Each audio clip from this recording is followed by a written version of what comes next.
Hi Satya, good morning. How are you? Very good, Sundar. Good morning, and hope you're all staying safe. Yeah. What do you want to talk today, Sundar? Satya, we have covered quite some ground on specific stocks. We've also covered, different asset classes like gold or Bitcoin. We've even covered real estate. When it comes to stocks, stock picking, right? I think many of us, especially retail investors, find it difficult to kind of pick specific stocks in the absence of thorough research and so on and so forth. So I see a lot of discussion around active investing versus passive investing, right? Now, is this something that retail investors can adopt as a part of their investment strategy? What are your thoughts on that, Satya? Excellent topic, Sundar. And this, if you see typically our Google Trends, Mm-hmm. this is commonly searched in the last 1.5 years, 2 years. The concept of passive investing and investing through ETF is with active management. So let's take a step back, Sundar. What I am wanted to give people an understanding is that what is passive investing is, and what is active management does. Yeah, sure. So, Yeah. like you said, active investing is about actively selecting a stock, which means you can either use a technical analysis or a fundamental analysis of stock, and actively picking a stock, or even for that, that's what a mutual fund manager does, right? He does an active management on your behalf, and he does a selection and buying and selling of the stocks based on the certain criteria. So whereas and passive investing is nothing but you can say that hey, I'm happy with a return which is related to an index. For the matter, Nifty 50 will broadly replicates the return of a market across a market across industry segment. So you try to maximize the return and minimize your buying and selling behavior every now and then, and hold it over a period of time because you're not actively making any decisions because you're just happy with what return you're getting from an index. So that method of investing is a passive style of investing where you invest in a basket of security, and this basket of securities track a particular index. Right. I think that's a very interesting philosophy, and I think developed markets have probably been much more advanced in terms of the range of options you have in ETF investing, right? In passive investing, vis-a-vis Right. our markets. But I think, um, why do you think it is more relevant today in today's context? That's a very good question. See, if you look at the way people make money or profit in active investing, is that where we're able to spot the right opportunity before the market spots. For example, if you think real estate is going to go up again because of the recovery, if you're able to spot the right stock before the market spots, that's where you make money, right? Mm, mm, But these days, when the information availability is common, when the regulation mandates that the availability of the information should be common across everybody in the market, so more and more active fund managers or active investors are finding it difficult to pick the right stock much before the market discovers or other investors discover. So what is translating with because of this is that a lot of these active funds or active investing strategies are not able to beat the benchmarks or the return from a particular index. mm. So the investor's question is, hey, why should I pay you a higher cost if you're not able to beat the benchmark? Rather, I would invest myself in through an ETF or through a index fund where the cost is very low, and I'm happy with the return from the what the index provides to me. So, what's Right. the So difference in the cost structure, Satya, between, let's say, a mutual fund, right, which manages, for a fund and stocks very actively on behalf of an investor, vis-a-vis mhm. an investor, vis-a-vis an ETF, which is kind of more passively managed? Good question again. So if you look at the cost of an ETF, is anywhere between 0.05% to 0.2%, right? It is 5 basis points to that is 0.05% to 0.2%. Mm. Whereas in active mutual fund, you pay anywhere between 1.3 to 2%, right? So you see the difference. You see the difference more than 10 times at the upper band you are paying. And by the way, ETF is also structured, managed by a fundos, mutual fundos. But the cost structure is very simple, very low, primarily because the role of a fund manager is to just to replicate what an index is, and he or she is not actively managing that particular ETF, right? And the cost is very low. The cost of ETF is anywhere between 0.05% to 0.2%, vis-a-vis 1.3 to 2% in a mutual fund here. So if you see the trends in US market, the ETF money inflow in ETF has grown at a CAGR, compound annual growth rate of the last 5 years around 24%, vis-a-vis the mutual fund growth rate of 8 point, close to 9%, right? Okay. And during the same period in Indian market, ETF investment or money inflows in ETF has grown over 70%. In the last 5 years, the money inflow is grown over a compounded annual growth rate of 70%. Whereas in equity mutual funds, the money has grown over 23%, right? And very surprisingly, last year in 2020, 2021, the net inflow to ETF was in the tune of 60,000 crores. Wow. And in equity mutual funds, if you will be surprised, there is a net outflow. I'm talking about a financial year from 20 to 21. And there was an inflow in ETF of 60,000 crores, and in an equity mutual fund is a net outflow of 25,000 crores. People are moving money out of equity mutual funds, and monies are moving into ETF or over 60,000 crores. And people attribute a number of reasons. People say that it is because of the employee provident fund are allowed to invest in equity markets through ETF.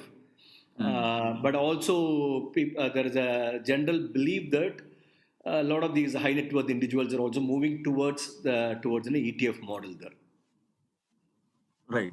Yeah, I think you've outlined a number of advantages of ETF, Satya. But can we understand a little bit more about the range of ETFs that are available? Do you have sector-specific ETFs? For example, I have come across, for example, banking sector ETF, for example, right?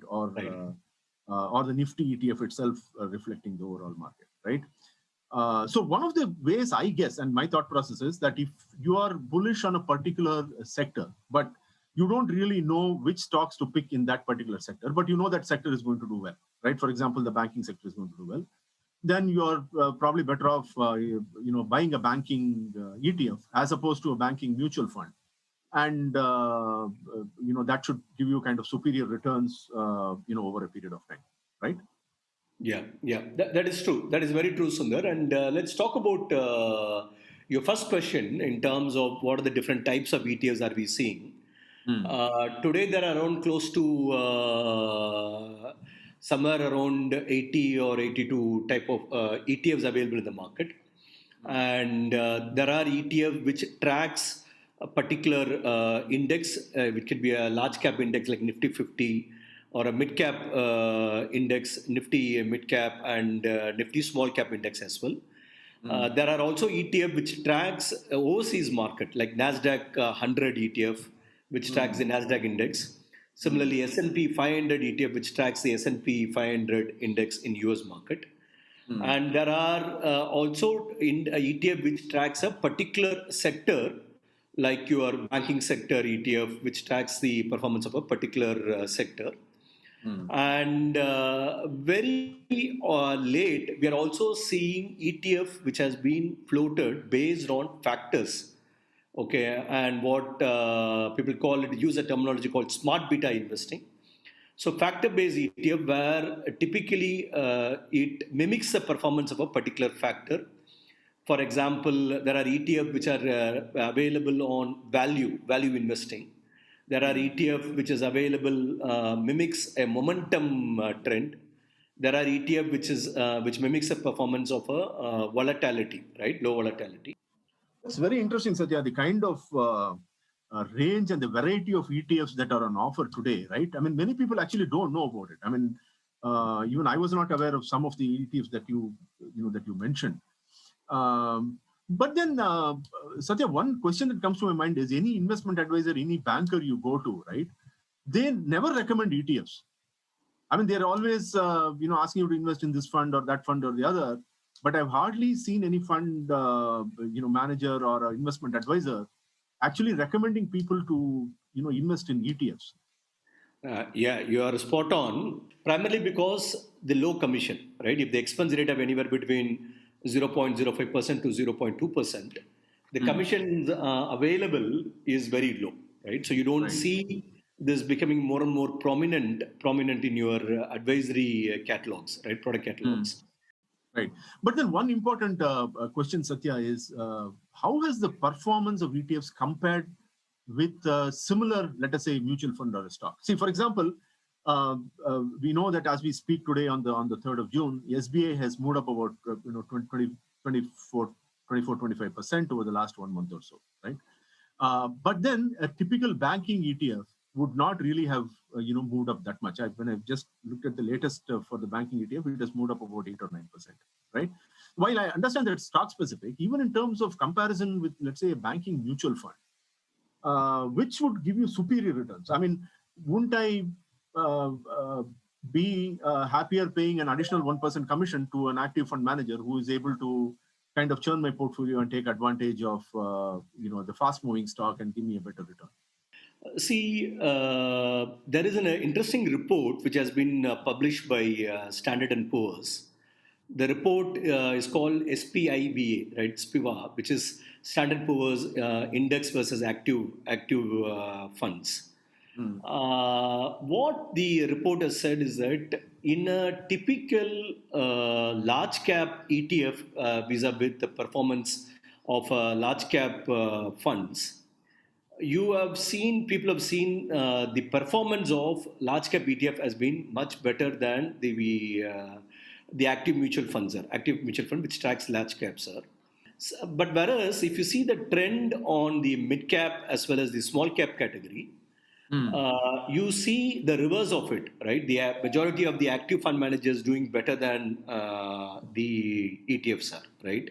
Mm. Mm. Because and one of the reasons you can attribute is that because the in mid cap and small cap the category is pretty large, right? Whereas in Mm. large cap is very small. The top 100 stocks is what called a large cap stocks. Right. Whereas in a mid cap, small cap, you have a larger universe to play with. So the discovery is it requires some kind of a investor manager skill, right? Kind of a skill in terms of discovering those the diamonds within that universe. So Right. you see that a performance of a mid cap active funds manager doing better, or majority of the mid cap or a small cap fund managers doing better than your ETF, which tracks a mid cap and a small cap, sir. Secondly, the role of passive itself, you gave the example of an SBI doing better than the banking index. Mm. So that is where I think if you are able to spot SBI, you are actually doing an active management, right? The reason why you want to invest in a banking ETF is that you're not sure within the basket of securities which of the stock is going to do better, right? So you diversify in a way that, and instead of picking a particular stock, you're buying the universe which has a composition of these various stocks, and you're happy with that return from the overall the backing index returns are. So, what's the kind of allocation you recommend as a portfolio manager that the amount of money, let's say you have 100 rupees, how much should be allocated to ETFs? So, in a broader trend, if you are moderate to a risk-averse investor, so you are better off to diversify your portfolios and choose a close to 60 to 80% of your portfolios, equity portfolio and ETF, remaining 40% on these kind of overlay strategies, right? I call it as an overlay. That's what people call overlay strategies, which are these active funds or these kind of smart beta ETFs are, right? So depending on your risk appetite, you can recommend. But if you're talking about more conservative investor, you put a larger portion of your money in a large cap through a ETF, close to 80%. Remaining portion you play with your mid cap and small cap. You choose an active mutual fund or choose your if your ability of stock picking, build your own stock picking abilities are. So that's a common advice I would give to any investors who are getting into the market for the first time. They're not sure where to invest. which stock to pick up. Don't invest because somebody is telling you to buy that particular stock, right? You do your due diligence, make your internal assessment, Correct. and if you Correct. don't have the time to do it, do an ETF model of investing. Hold it over a more than 5 year period because equity is a long term investing period, Right. and remain there. And the second point I want to make, Sundar, is that it's interesting you brought about the point about if the market is booming, why should I look at banking ETF? There's again an interesting trend. People have seen what kind of factors plays depending on what economic cycle the country is going through. I'll give you a simple example. If there is an upcycle, that is, if you're going through a boom cycle, then people believe that a momentum factor, right? Momentum factor typically plays better than other factors, are, right? So you typically can buy a momentum ETF when you see there is a boom cycle in the economy. Right. Similarly, there are trends which is when you are in a recessionary cycle, you typically see low volatility stock, that is stock which is not going up and down, which a volatility which they are defined in terms of stocks not giving a constant return. So you see those kind of low volatility stocks doing much better than other type of factors. So you can invest in a low volatility and quality ETF models, right? So if you are able to figure out that map to say that what economic cycle India is going through and what kind of factors typically play through this, then ETF is also a good avenue for you to invest during the cycle, sir. Correct. Correct. Just as an anecdote, Satya, we also have ETFs related to commodities. For example, we have gold ETFs as well. So someone who wants to diversify, I think they can also invest in those types of ETFs, right? Yeah. As a diversification strategy. Absolutely. There's a commodity ETF. There is also a bond ETF. Right. And there is also an ETF which tracks the public sector enterprises. Correct. So, and there are smart beta ETFs. Correct. So yes, you can choose what is your risk appetite, what is your investment goals are. Correct. And depending on your investment goals and risk appetite, you can always look into that. But Sundar, I just wanted to bring one particular point in terms of just like how do we select an active mutual fund, where we look at the volatility of the fund, the alpha of a particular fund, what are the beta of the fund. So there is also certain factors and investors that need to look into while selecting an ETF. So I wanted to very simplify it for investors to look into. So how do you select? How do you select which of these ETF is better? Whether this ETF is better over the other ETF, which might track a same index, Nifty 50 as an index. Right. So how do I choose between a ETF which is floated by SBI, HDFC, or ICICI, or someone else, right? So if you look at broadly, I'll make it very simple to investors. Broadly, look into three aspects, right? One, in terms of your expense ratio. Look at among these three ETFs, which of the ETFs has lower expense ratio. That is number one to look into. Number two, the second factor you need to look into is something called a tracking error. So the tracking error, in a way, what it's telling you is that because I invest in an ETF because I want this fund manager or this particular ETF to track a particular index, right? So the performance of a particular index. So tracking error tells you how good this ETF has been able to mimic the performance of the indexes are. So essentially the correlation between the index and the ETF is what you're saying. I won't say correlation, but it say that how closer the fund has been, how the ETF is deviating from the index movements are. Okay, so for example, if the index has moved up by 1%, the ETF also should have moved up either by 1% or more, right? Exactly. That's what you're looking at. In very simple terms, right? Okay. Very simple terms, yeah. Right. So you always want to prefer a lower tracking error. Just like low expense ratio, you would also want to prefer a lower tracking error amongst these ETFs. And the third factor you want to look into is that always look for liquidity in the ETF, because ETFs are typically very at a nascent stage in the Indian market. So you will see some of these ETFs having a large liquidity. Some of these new ETFs don't have any liquidity. So it is preferred to have ETFs which are higher liquidity than a lower liquidity, right? So I think in terms of our listeners, we have just kind of skimmed through the surface, just brought about awareness of what ETFs are, what kind of different ETFs exist, what are the things you should look for while buying an ETF, and so on.